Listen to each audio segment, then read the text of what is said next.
Assalamualaikum dear student. Today we will start about the barium procedure, but before discussing barium procedures, let us take a little view about the contrast medium कि contrast medium हमारे पास क्या होता है। contrast medium हमारे पास वो chemical substance होता है जो कि area of interest का density gradient create करने के लिए हम यूज़ करते हैं। और contrast medium को हमने broadly टू कैटेगरीज में डिवाइड किया है। एक हमारे पास हाई osmolar contrast medium है और दूसरा हमारे पास लो osmolar contrast medium है। हाई osmolar contrast medium हमारे पास वो कंट्रास्ट मीडियम है जिसकी अस्मोलरिटी 1600 से लेकर 2000 मिली अस्मोल पर लीटर होगा।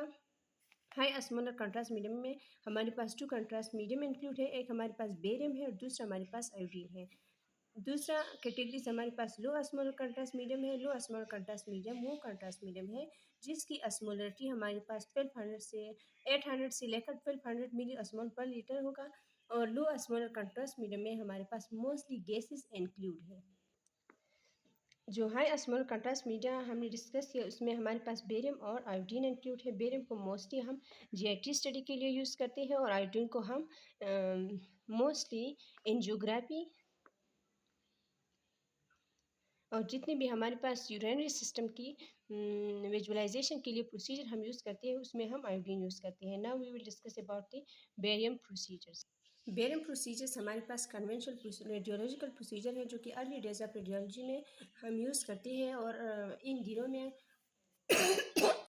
जो कि हम अर्ली डेज ऑफ रेडियोलॉजी में उसे यूज़ करते हैं और अभी उनको सीटी और एमआरआई ने रिप्लेस किया है और उनको हम इतना ज़्यादा अभी यूज़ नहीं करते। लेकिन इस प्रोसीजर में आपको कुछ पॉइंट्स याद करनी है। इन पॉइंट के ज़रिए आपको ये आसानी होगी कि इन प्रोसीजर में हमारे पास क्या होता है, कौन सी उसकी प्रोटोकॉल है, कौन सी उसकी कॉम्प्लिकेशंस है। तो इन प्रोसीजर की याद करने के लिए आपको इन पॉइंट्स को याद रखना होगा। इस प्रोसीजर में आपने ये देखना है कि इस प्रोसीजर का हमारे पास इंडिकेशंस क्या है, यानी कौन सी कंडीशन में हम ये प्रोसीजर्स करवा लेते हैं। दूसरा हमारे पास कॉन्ट्राइंडिकेशन है, यानी कौन सी केसेस में हम ये प्रोसीजर परफॉर्म नहीं कर सकते उसकी।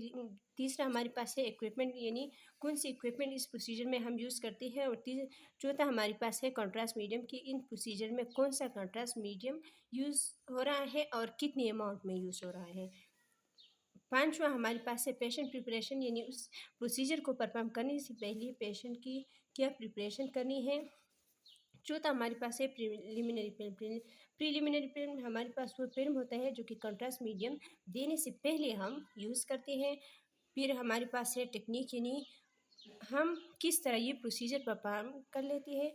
और इसके बाद हम फिल्म लेते हैं कि यानी कि इस प्रोसीजर में लाइक हम बेरियम सवाल पढ़ रहे हैं या वो प्रोसीजर हम परफॉर्म कर रहे होते हैं कि यानी उनसे इस प्रोसीजर में हम कौन सी व्यू में ये प्रोसीजर परफॉर्म कर लेते हैं। और तीसरा हमारे पास है नाइनवा हमारे पास है कॉम्प्लिकेशन, यानी इन प्रोसीजर की वजह से कौन कौन सी कॉम्प्लिकेशन एराइज हो सकती है।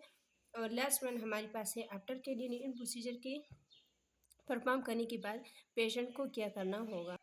Start to discuss about the barium swallow. Barium swallow हमारे पास क्या है? It is a radiological investigation of the esophagus following oral administration of the contrast medium. यानी ये हमारे पास वो रेडियोलॉजिकल एग्जामिनेशन है जिसमें हम एसोफेगस को विजुअलाइज करते हैं through the administration of the barium contrast. और इसमें हम कौन कौन सी स्ट्रक्चर विजुअलाइज कर सकते हैं। इसमें हम एसोफेगस से लेकर फंडस ऑफ स्टमक तक जितने भी हमारे पास स्ट्रक्चर्स हैं जीआईटी की वो सब एग्जामाइन कर सकते हैं। और बेरियम सवाल को हम मेनली हम ये एसोफेगस को एग्जामाइन करने के लिए यूज़ करते हैं। That's why it is also called oesophagograms. Okay, अब हम उसकी इंडिकेशंस के बारे में जान लेते हैं कि कौन सी कंडीशन में हम बेरियम सवाल प्रोसीजर परफॉर्म कर लेते हैं। उसकी इंडिकेशन हमारे पास क्या है? डिस्पेजिया। डिस्पेजिया हमारे पास क्या है? Difficulty in swallowing already. अब अगर किसी को एसोफेगस का प्रॉब्लम होगा तो उसको स्वॉल्विंग में डिफिकल्टी होगी ना। दूसरा हमारे पास क्या है? Oesophageal carcinoma. एसोफेजियल कार्सिनोमा क्या है? जब एसोफेगस में कोई ट्यूमर वगैरह डेवलप हो जाए तो इससे भी हमारे पास क्या हो सकती है? कॉम्प्लिकेशंस एराइज हो सकती है। तो इसको डायग्नोस करने के लिए हम बेरियम सवाल प्रोसीजर परफॉर्म कर लेते हैं। इसके अलावा अगर नेरविंग ऑफ द एसोफेगस या स्ट्रक्चर हो जाए इस कंडीशन में भी ये परफॉर्म कर सकते हैं। या इनलार्ज एसोफेजियल वेन जिसको हम वेरेसिस भी कहते हैं, या हायाटस हर्निया हो। हायाटस हर्निया हमारे पास क्या होता है, जब स्टमक का कोई पार्ट डायफ्राम की ओपनिंग के ज़रिए एसोफेगस तक ऊपर स्लाइड कर जाए तो इसको हम क्या कहते हैं, हायाटस हर्निया। या क्या क्या हो जाए, एसोफिजियल रिफ्लक्स हो जाए, यानी फूड वापस स्टमक से लेकर एसोफेगस तक बैक फ्लो हो जाए, जिससे एक कंडीशन एराइज हो सकती है जिसे हम क्या कहते हैं, गर्ड।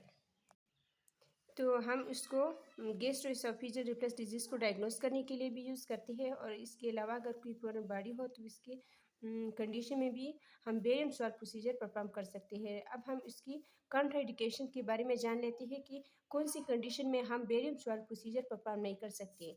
तो इसकी कॉन्ट्राइंडिकेशन हमारे पास क्या है, रिसेंट एसोफेजियल और गैस्ट्रिक सेंट्री, जिस पेशेंट ने अभी अभी अभी गैस्ट्रिक या एसोफेजियल सर्जरी किया हो, तो इस कंडीशन में हम कभी भी बेरम सॉल्व प्रोसीजर नहीं कर सकते, क्योंकि हर प्रोसीजर की हमारे पास, अब हम पढ़ेंगे उसके बाद, कॉम्प्लिकेशन होते हैं। अगर ऑलरेडी किसी पेशेंट ने ये कोई प्रोसीजर किया होता है, क्या होगा, तो इसमें इन्फेक्शंस की चांसेस ज़्यादा होगी। तो दैट्स वाई जिस पेशेंट ने भी गैस्ट्रिक सर्जरी किया हो रिसेंटली, इस पेशेंट में हम ये प्रोसीजर परफॉर्म नहीं कर सकते। इसके अलावा अगर कोई सस्पेक्टेड परपुरेशंस हो, परपुरेशंस हमारे पास जितने भी हमारे पास बेरियम बेस कॉन्ट्रास्ट है, ये उसके एक कॉम्प्लिकेशंस है। जिस पेशेंट में परपुरेशंस की चांसेस हो और हमें मालूम हो जाए या कोई चांसेस है जिस पेशेंट में परपुरेशन की, तो इस केस में हम कोई भी बेरियम प्रोसीजर परफॉर्म नहीं करते।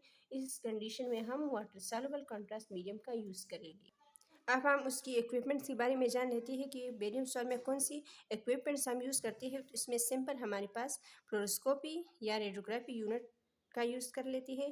अब हम कंट्रास्ट मीडियम के बारे में जान लेते हैं कि बेरियम सॉल्व में हम कौन सी कंट्रास्ट मीडियम यूज़ करते हैं और कितने अमाउंट में यूज़ करते हैं। इसमें हम barium sulphate based contrast medium use करती है, जो कि एक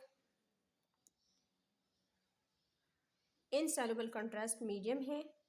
और इसमें हम कौन सा बेरियम कंट्रास्ट यूज़ करते हैं, इजेड 80, और कितने अमाउंट में 70 से लेकर 100 ml तक यूज़ करते हैं। और इसके अलावा अगर हम उसकी एसोफेगस की म्यूकस मेम्ब्रेन को देखना चाहें, तो हम उसके लिए एयर बी बेरियम के साथ इन कम्बिनेशन यूज़ करते हैं, जिसे हम डबल कंट्रास्ट प्रोसीजर्स कहते हैं। Now we will discuss about the patient preparations of the barium swallow procedures. Barium swallow हमारे पास वो बेरियम प्रोसीजर्स है जीआईटी की, जिसमें हम पेशेंट की कोई स्पेशल प्रिपरेशन नहीं करवा लेते। दूसरे प्रोसीजर में हम पेशेंट प्रिपरेशन करवाते। इस प्रोसीजर में हम पेशेंट प्रिपरेशन इसलिए नहीं करवाती क्योंकि एसोफेगस में फूड की कोई वो नहीं है, स्टोरेज वगैरह नहीं है। अगर स्टमक इंटेस्टाइन और उसकी कंपैरिजन के बारे में देखें तो इसमें कोई वो स्टोरेज वगैरह नहीं है। डायरेक्टली एक पैसेज वे है जिससे फूड पास होती है directly into the stomach. That's why उसके लिए कोई भी स्पेशल प्रिपरेशन नहीं है। अलबत्ता उस प्रोसीजर को परफॉर्म करने के लिए हमें psychological preparation of the patient ज़रूर करवाना होगा, क्योंकि वो क्लास्ट्रोफोबिया को प्रिवेंट करेगा।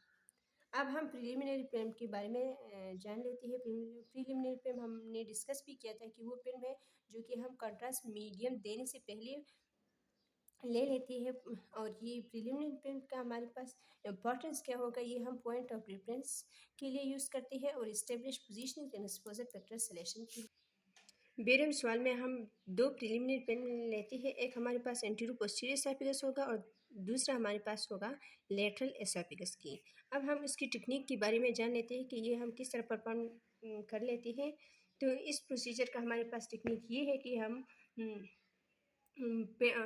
पेशेंट को बेरियम का एक बोलस ले लेते हैं और पेशेंट को हम इंस्ट्रक्ट करेंगे कि अब जब हम इमेज ले लेते हैं तो इसी वक्त पेशेंट को ये बेरियम स्वालो करना होगा। अब हम फिल्म के बारे में जान लेते हैं। फिल्म हमारे पास 3 टाइप्स की हम ले लेते हैं ड्यूरिंग द बेरियम स्वाल। एक हमारे पास एंटीरो पोस्टीरियर होगा। एंटीरो पोस्टीरियर हम इसलिए लेते हैं कि क्योंकि एसोफेगस हमारे पास एक पोस्टीरियर स्ट्रक्चर है। दैट्स वाई हम एंटीरो पोस्टीरियर एसोफेगस लेते हैं। और दूसरा हमारे पास लेटरल एसोफेगस लेते हैं। और तीसरा हमारे पास है लेफ्ट पोस्टीरियर ओब्लिक, क्योंकि एसोफेगस मोस्टली लेफ्ट साइड पे लाई करता है। दैट्स वाई हम लेफ्ट पोस्टीरियर ओब्लिक लेते हैं लेकिन राइट पोस्टीरियर ओब्लिक नहीं लेते हैं। अब हम उसकी कॉम्प्लिकेशंस के बारे में जान लेते हैं कि उसकी क्या कॉम्प्लिकेशन हो सकती है या कौन सी कॉम्प्लिकेशन बेरियम स्वान की वजह से अराइज हो सकती है। तो इसकी एक मेजर कॉम्प्लिकेशन है वो है हमारे पास कॉन्स्टिपेशंस या चैक पर पीसीस, और ये क्यों होगा, बेरियम की वजह से।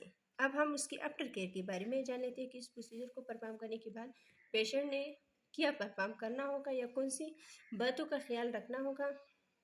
बस पेशेंट को हम ये एडवाइस करेंगे कि आपको प्लेंटी ऑफ वाटर ड्रिंक करना है, क्योंकि इससे हमारे पास बेरियम ईजिली बॉडी से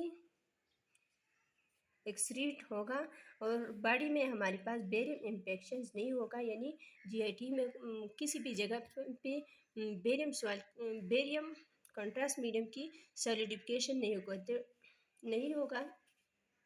That's all was about the barium swirl. If you have any question regarding the barium swirl, you can ask in comment sections. Thank you.